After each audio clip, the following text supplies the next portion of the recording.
En ce moment même, pendant qu'on se parle, il y a des patients atteints d'une maladie pulmonaire vraiment grave qui respirent plus facilement. Et ça, c'est grâce à une molécule qui n'existait absolument nulle part dans l'univers il y a encore quelques années. Ouais, c'est ça qui est dingue. Et attention, c'est pas genre une substance miracle qu'on a découverte sous l'écorce d'un arbre tropical ou une trouvaille par accident au fond d'une boîte de pétri, non. C'est une architecture chimique conçue de toutes pièces, atome par atome, par une machine. Et ça en l'espace de quelques heures. Et c'est exactement ce changement de paradigme qui rend la période actuelle si fascinante, parce que l'histoire de la médecine, ça a toujours été une histoire d'exploration physique au final. Ouais, on fouillait la nature, quoi. C'est ça, on cherchait dans la nature des composés capables d'interagir avec notre biologie. Mais aujourd'hui, on ne cherche plus, on calcule. L'algorithme analyse la maladie et il génère la solution mathématique optimale. C'est une ère de génération, plus juste de découverte. D'accord. Décortiquons un peu tout ça, parce que c'est un sujet massif. Notre exploration d'aujourd'hui, elle s'appuie sur une enquête vraiment riche qui a été publiée par Block News en avril 2026. Une enquête très complète, ouais. Et la mission de notre analyse, c'est de croiser ces données avec des articles de Nature Medicine, des recherches du MIT et des rapports de l'industrie. Le but, c'est de comprendre comment l'intelligence artificielle est passée d'un simple outil de tri à un véritable inventeur de médicaments de A à Z. On ne parle pas de logiciels pour l'administration des hôpitaux, hein. On parle de systèmes qui redéfinissent la biologie fondamentale. Et pour bien comprendre l'ampleur de la chose, il faut réaliser à quel point la création de médicaments traditionnels, c'est laborieux.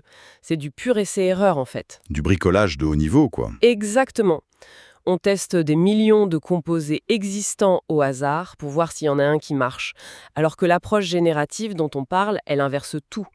On part du problème clinique et on demande à l'IA de concevoir l'outil parfait pour le régler. Bon, le meilleur moyen de rendre ça concret pour ceux qui nous écoutent, je pense que c'est de parler du rantocertible. C'est le cas le plus spectaculaire de nos sources. Ah oui, le fameux rantocertib. Ouais. C'est un médicament qui cible la fibrose pulmonaire idiopathique, l'IPF. Pour poser le contexte, l'IPF, c'est une maladie où le tissu des poumons se met à cicatriser de manière totalement anarchique. C'est une pathologie terrible. Ouais. Les alvéoles qui devraient être souples pour se gonfler d'air, elles deviennent rigides, comme du cuir, quoi. Et il y a environ 5 millions de malades dans le monde, et l'espérance de vie après le diagnostic, c'est 2 à 5 ans en moyenne. Jusqu'à très récemment, on pouvait juste freiner un peu le truc, pas l'arrêter. La grande difficulté avec l'IPF, c'est que les mécanismes déclencheurs étaient hyper mal compris. On voitait les dégâts, mais l'origine restait super floue. Et c'est là qu'en 2019, la société In Silico Medicine a utilisé son IA, Panda Omics, pour attaquer le problème. Sous l'angle de la data pure. Voilà, l'IA a ingéré des quantités astronomiques de données biologiques, des profils génétiques, des milliers de publications.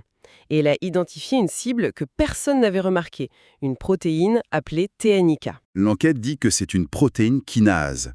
Donc si je vulgarise, une kinase, c'est basiquement un interrupteur chimique dans la cellule, non? Ouais, c'est un bon résumé.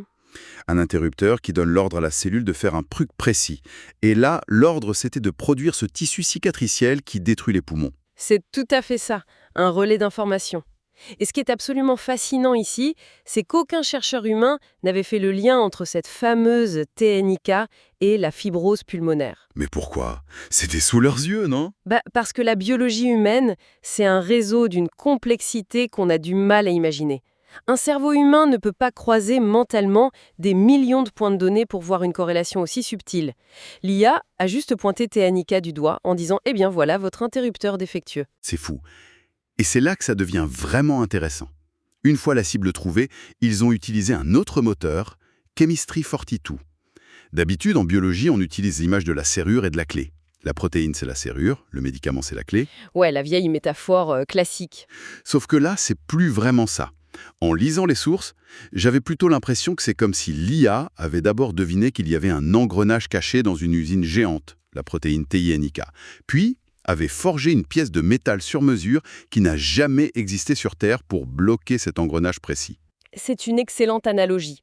Parce que le vrai défi, c'est pas juste de bloquer cet engrenage, c'est de le bloquer sans faire exploser tout le reste de l'usine cellulaire, sans tout coincer. Exactement. L'IA, elle n'a pas cherché une clé à molette standard au fond d'un tiroir. Elle a modélisé en 3D une pièce avec des angles improbables juste pour les dents de cet engrenage-là. Elle a simulé la physique et hop, le rantocertib est né. Et ça, c'est la création de Novo. On s'affranchit totalement des bibliothèques de chimie qui existent déjà. Et les chiffres publiés dans Nature Medicine en juin 2025 ils donnent le vertige. Vas-y, rappelle-nous ça. Normalement, le développement préclinique, ça prend 10 ou 15 ans. Là, il leur a fallu 18 mois pour avoir un candidat viable. 18 mois.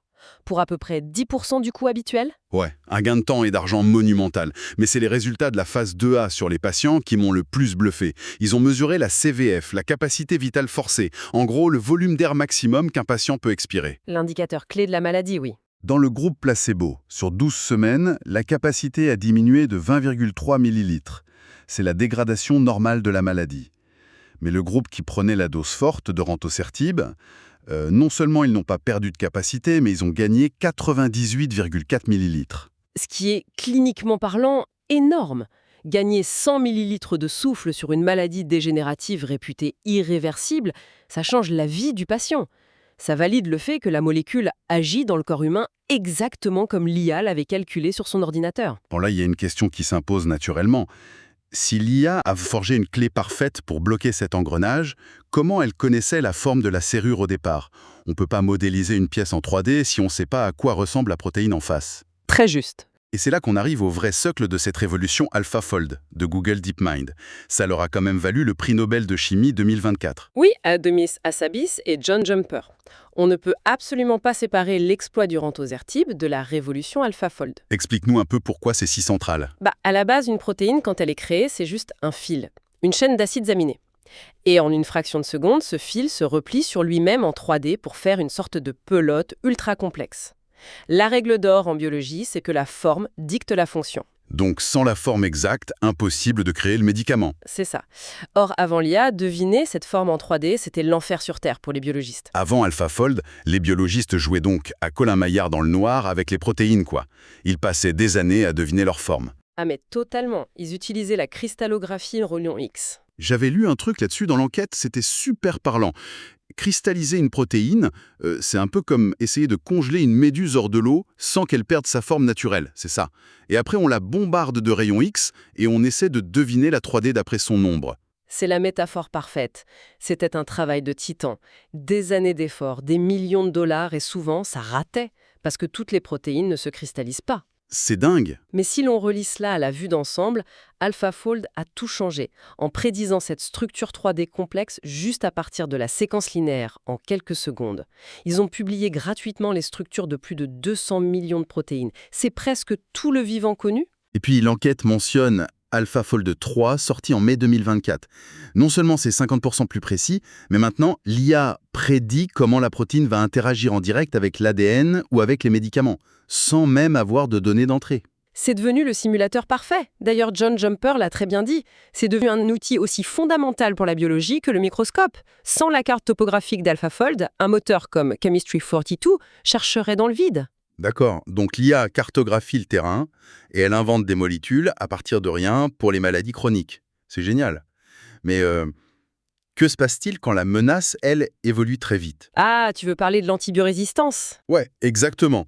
Quand les bactéries mutent pour survivre à nos médicaments. C'est l'autre gros morceau de notre exploration. Comment l'IA permet de réexaminer des molécules qui existent déjà pour nous sauver de l'apocalypse des superbactéries. Et c'est une vraie crise mondiale, hein. En 2019, l'antibiorésistance a fait 1,27 million de morts directes.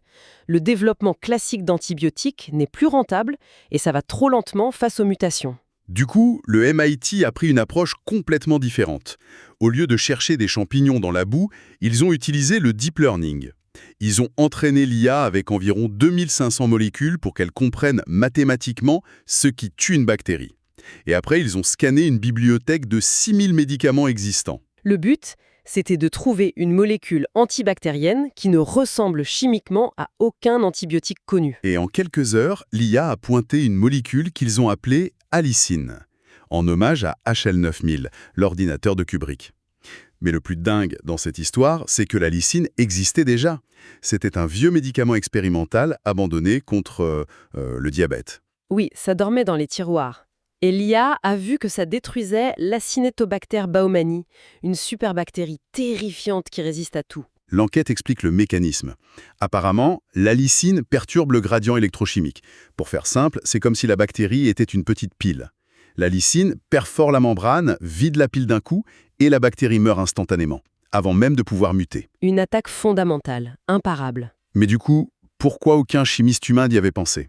Je veux dire, est-ce que l'IA a une sorte de sixième sens, une intuition que nous, on n'a pas?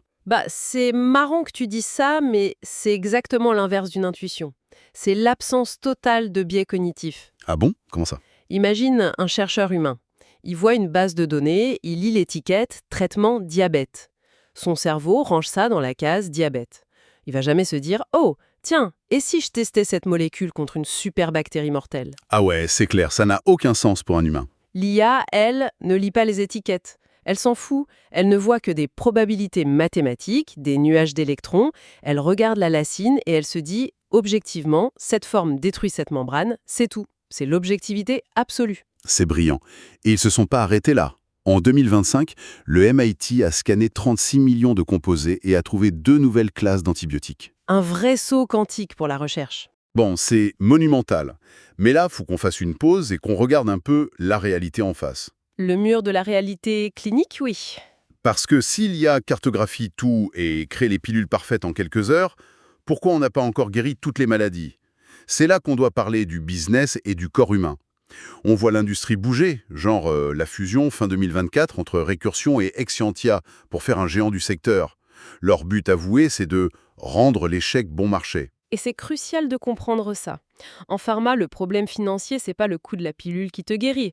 C'est le coût des 9 pilules précédentes qui ont planté en essai clinique. Donc le but de l'IA, c'est pas d'avoir 100% de succès, c'est d'éliminer les déchets plus vite. Exactement, et ça marche bien pour ma phase 1. Traditionnellement, le succès en phase 1, qui teste surtout la toxicité, c'est entre 40 et 65%. Avec l'IA, on monte à 80 ou 90% de réussite. L'algorithme est très fort pour dire « attention, ça c'est toxique ». Ouais, mais après, ça se corse. L'enquête parle du DSP 1181, d'Exscientia, une molécule générée par IA pour les troubles obsessionnels compulsifs. Ça a été abandonné hyper vite en essai clinique. Alors, qu'est-ce que tout ça signifie au fond? L'IA peut designer la pilule parfaite sur ordinateur, mais elle ne peut toujours pas simuler la complexité chaotique d'un vrai corps humain. C'est joliment dit. La complexité chaotique, et c'est très vrai. Dans un ordinateur, l'IA calcule l'interaction parfaite entre la molécule A et la cible B dans le vide. Mais dans ton corps, il y a de l'acide dans l'estomac, il y a le foie qui essaye de détruire le médicament, il y a des milliers d'autres protéines qui se baladent. Un beau bazar, quoi. Un bazar total. Et cela soulève une question cruciale, c'est le biais des données. L'IA apprend avec les bases de données qu'on lui donne. Or, historiquement, ces données médicales viennent surtout de patients occidentaux, très souvent des hommes blancs. Ah ouais. Donc l'IA optimise un médicament parfait, mais basé sur la biologie d'un homme occidental. Tout à fait. Et le risque, c'est d'avoir des médicaments hyper performants pour ce profil-là, mais qui pourraient être inefficaces ou même toxiques pour d'autres populations au profil génétique ou ethnique différent. Parce que l'algorithme n'avait juste pas ces données-là. L'outil n'est aussi bon que les données qu'il ingère. C'est d'ailleurs pour ça que la FDA, l'Agence américaine du médicament, prévoit de sortir un cadre réglementaire strict là-dessus au deuxième trimestre 2026. Bon, prenons un instant pour faire le point, parce qu'on a couvert énormément de terrain. On a vu l'IA inventer le Rantocertib de zéro pour les poumons. On a décortiqué comment AlphaFold a rendu ça possible en cartographiant les protéines. Et on a exploré l'allicine, cet antibiotique trouvé dans les poubelles du diabète, on va dire. Sans oublier les limites cliniques actuelles. Oui, bien sûr. Les chiffres de l'enquête montrent quand même qu'au début de 2026, il y a 173 programmes d'IA en développement clinique, un marché de 2,35 milliards de dollars. L'impact est massif. Et financièrement parlant, l'impact sur l'industrie pharma est sismique. Un médicament traditionnel coûte environ 2 milliards à développer à cause du coût de l'échec, comme on disait. L'IA permet déjà de réduire les coûts précliniques de 30 à 70%. C'est énorme. Et tu sais, ça m'amène à une réflexion finale un peu provocatrice pour clore cette exploration. Je t'écoute. Toute l'industrie pharmaceutique, tout le système des brevets actuels, c'est basé sur ce fameux coût. Les labos justifient des prix exorbitants pour les traitements en disant qu'ils doivent rembourser des décennies d'échecs et des milliards dépensés. C'est leur argument principal, oui. Mais si l'IA permet de diviser par 10 le coût et le temps de développement d'un traitement vital, comment l'industrie pourra-t-elle encore justifier ces prix? Est-ce qu'on n'est pas à l'aube d'un effondrement total du système traditionnel des brevets? C'est la grande question de demain. Si la valeur ne réside plus dans le laboratoire de chimie mais dans l'algorithme de la Silicon Valley, Le rapport de force s'inverse. Exactement. Et peut-être qu'on se dirige vers une médecine beaucoup plus accessible, voire open source, où la santé ne serait plus prisonnière de ce modèle économique. C'est un sujet que ceux qui nous écoutent devraient vraiment garder à l'esprit en lisant l'actualité dans les mois à venir. C'est une très belle piste de réflexion. L'alliance entre la biologie et l'algorithme ne fait que commencer. Et on sera là pour l'analyser. Merci de m'avoir accompagné pour décortiquer ce sujet, c'était passionnant. Merci à toi, c'était un vrai plaisir. Et merci à tous de nous avoir suivis dans cette plongée au cœur de la médecine de demain. Continuez d'être curieux et à très bientôt pour une prochaine analyse.